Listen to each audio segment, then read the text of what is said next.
Zaburi ya gatanu. Zaburi iyi yahimbiwe umutware w'abaririmbyi baririmbisha Nehiroti, ni iya Dawidi. Uwiteka, tegera ugutwi amagambo yanjye, ita ku byo nibwira. Mwami wanjye, mana yanjye, tyariza ugutwi ijwi ryanjye ngutakira, kuko ari wowe nsenga. Uwiteka, mu gitondo uzajya wumva ijwi ryanjye, mu gitondo nzajya nerekeza gusenga kwanjye kuri wowe, mbe maso ntegereje. Kuko utari Imana y'intambikira kibi, umunyangeso mbi ntazaza iwawe. Abibone ntibazaguhagarara mu maso yawe, wanga inkozi z'ibibi zose.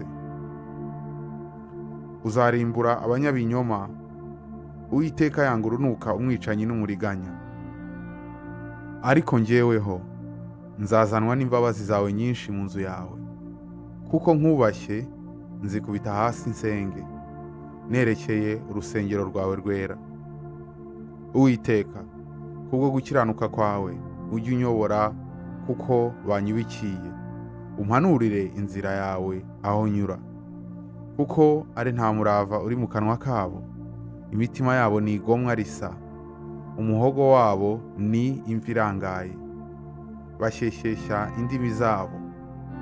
Mana, ubagire uko ugirira abanyabyaha, imigambi yabo ibatere kugwa, ibicumuro byabo byinshi bigutere kubirukana, kuko bakugomeye.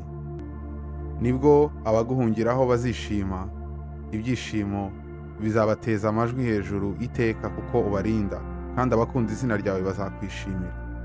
Kuko uzaha umukiranutsi umugisha, uzamugotesha urukundo rwawe nk'ingabo. Amen.